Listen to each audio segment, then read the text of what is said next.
Sending you. They're sending people that have lots of problems, and they're bringing those problems with us. They're bringing drugs. They're bringing crime. They're rapists. Excuse me, sit down. You weren't called. Sit down. Sit down. Sit down. Go ahead. No, you don't. You haven't been called. Go back to Univision. Go ahead. Go ahead. Go ahead. Sit down, please. You weren't called. Go.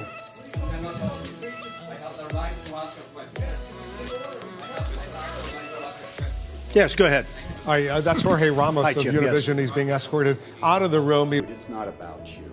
It's not about. Get out of my country. Get out. This is not my. about you. I'm a U.S. citizen too. Well, whatever. No, Univision. No, it's not about you.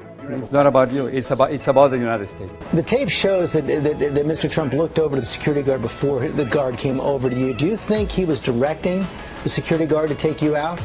It is very clear with his body language that he was giving orders. And I did wait for my turn. You know how it is in those press conferences. Two reporters before me asked a question. And then I said, I have a question on immigration. He didn't say anything. I stood up. I started my question. He didn't like my question. And when he didn't like my question, then he motioned so the one security guard would come where I was and then threw me out. Donald Trump facing new criticism for something he did on the campaign trail last night in South Carolina while defending his debunked claim that he saw thousands of Muslims celebrate the collapse of the Twin Towers here in New York. He appeared to mock a reporter with a disability. Take a look. Written by a nice reporter. Now the poor guy, you got to see this guy. Oh, I don't know what I said. I don't remember. He's going like, I don't remember. Oh, maybe that's what I said. This is 14 years ago. They didn't do a retraction. That reporter he is talking about is Serge Kovaleski, who now works for the New York Times. As you can see right there, he suffers from a chronic condition that impairs movement of his arms. A Times spokesman says they find it outrageous that Trump would ridicule the man's appearance. Donald J. Trump is calling for a total and complete shutdown of Muslims entering the United States until our country's representatives can figure out what the hell is going on.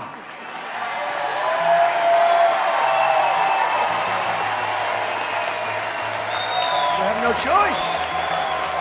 We have no choice.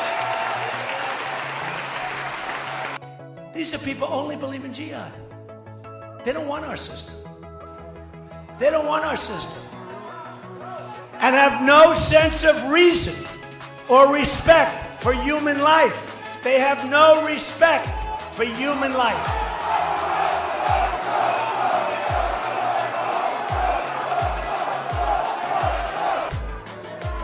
So they have no respect for human life.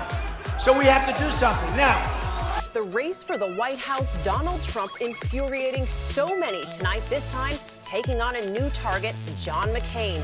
Trump saying the Vietnam vet is no war hero. The reaction immediate and fierce. Nearly every single Republican in the race pouncing, one demanding Trump drop out. But so far, Trump is not backing down. ABC's Ron Claiborne starts us off tonight with this political firestorm. At a candidates forum in Iowa, Donald Trump at it again, this time ripping into Senator John McCain. He's not a war hero. He's a war hero.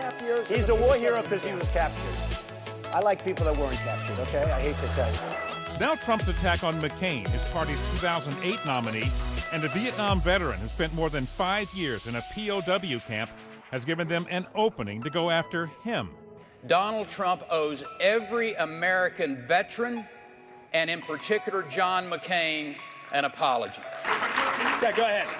As you know, 53,000 Hispanics turn 18 years of age in Yeah. the country every month.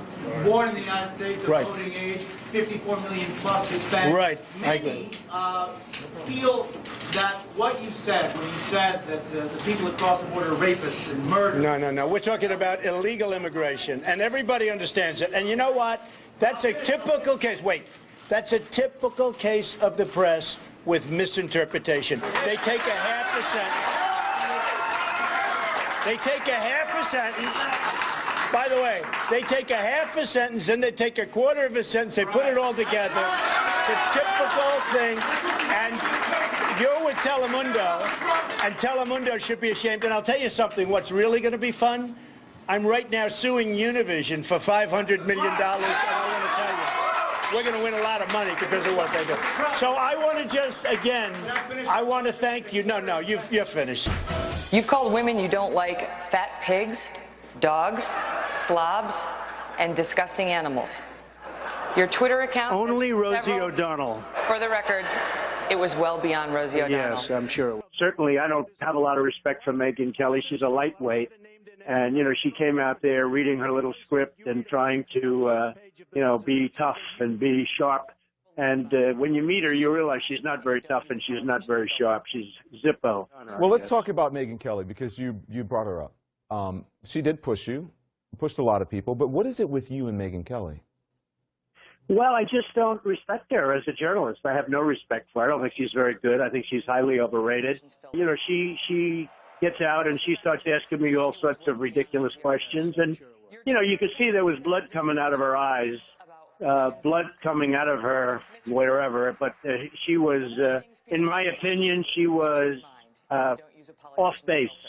And by the way, not in my opinion, in the opinion of hundreds of thousands of people on Twitter, because it has been a brutal day. In one way, a great day for Fox, and another day in the Twitter sphere, it's been very bad because she's been very badly criticized. Let's take a look. She's a lightweight. I couldn't care less about her. In fact, you're competing against her, and I'm doing your show. That's interesting. You have been tweeting and you've been retweeting some pretty harsh language, Mr. Trump. So let's go through some of them. You said, wow, Ed Megyn Kelly really bombed tonight. People are going wild on Twitter. Funny to watch. Then you retweeted someone who wrote, Fox viewers give low marks to Bimbo at Megyn Kelly. Will consider other programs.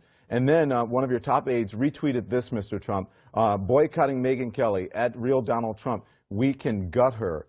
A lot of people are wondering about this language when it comes to women. Do you worry that that kind of talk might drive some women voters away? But how about we do this with CNN? I won't do the debate unless they pay me $5 million, all of which money goes to the wounded warriors or go to vets. Seriously. I would love to do it. I would love... Okay. Let me give you the bad news. So what will happen is they'll say, oh, Trump is chicken. Well, I've done 4 of them, and according to every online poll, I won every one of them. Now, when I turn on the television and I listen to these, the talking heads who are not smart people at all, they call them elite. My education's better than any of them. I'm smarter than they are. Many of the people in the room are smarter than they are. First of all, Rand Paul shouldn't even be on this stage. He's number 11. He's got 1% in the polls, and how he got up here, there's far too many people. I kind of have to laugh when I think, sounds like a non sequitur. He was asked whether or not he would be capable and it would be in good hands to be in charge of the nuclear weapons, and all of a sudden there's a sideways attack at me. I think that really goes to the judgment. Do we want someone with that kind of character, that kind of careless language, to be negotiating with Putin? Do we want someone like that to be negotiating with Iran? I think really there's a sophomore quality that is entertaining about Mr. Trump, but I am worried. I'm very concerned about having him in charge of the nuclear weapons, because I think his response, his visceral response to attack people on their appearance, short, tall, fat, ugly, my goodness, that happened in junior high. Are we not way above that? And would we not all be worried to have someone like that in charge of the nuclear arsenal? Mr. Trump. I never attacked him on his look, and believe me, there's plenty of subject matter right there. That I can tell you. But Jake, I want to